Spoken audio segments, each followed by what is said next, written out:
एक बार एक हरे भरे जंगल के बीच में सैमी नाम की एक दयालु गिलहरी और हैरी नाम का एक क्रोधी हाथी रहता था। सैमी की पूंछ रोयनदार थी और आंखें खुशी से चमकती थी, जबकि हैरी हमेशा उदास रहता था और उसके कांटे हमेशा तीखे रहते थे। एक धूप भरी सुबह जब सैमी सर्दियों के लिए बलूत के फल इकट्ठा कर रहा था, तो उसकी नजर हैरी पर पड़ी, जो एक ऊंची शाखा से लटके हुए रसीले जामुनों के गुच्छे तक पहुंचने की कोशिश कर रहा था। हैरी ने बहुत कोशिश की, लेकिन वह जामुन तक नहीं पहुंच सका। सैमी ने यह देखा और मदद करने का फैसला किया।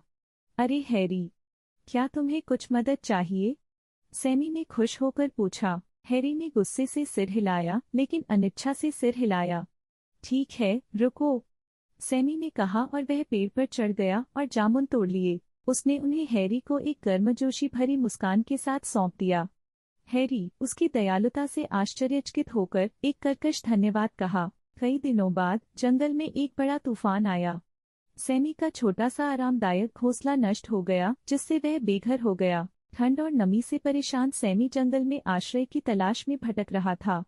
उसे आश्चर्य हुआ जब हैरी एक झाड़ी के पीछे से प्रकट हुआ। बिना कुछ कहे हैरी सैमी को अपने बिल में ले गया और उसे रहने के लिए एक सूखी जगह दी। सैमी हैरी के इस व्यवहार से बहुत प्रभावित हुआ और उसे एहसास हुआ कि दयालुता हमेशा अपना रास्ता खोज ही लेती है। समय के साथ हैरी और सैमी अच्छे दोस्त बन गए। उन्होंने एक दूसरे की मदद करना और जो कुछ उनके पास था उसे साझा करना सीखा। हैरी, जो पहले क्रोधी और स्वार्थी था, अब दयालु होने में आनंद पाता था, और सैमी, जो हमेशा मिलनसार स्वभाव का था, उसे हैरी की संगति में खुशी मिलती थी। जंगल के जानवरों ने हैरी में आए परिवर्तन को नोटिस किया और जल्द ही बिना किसी डर के उसके पास आने लगे।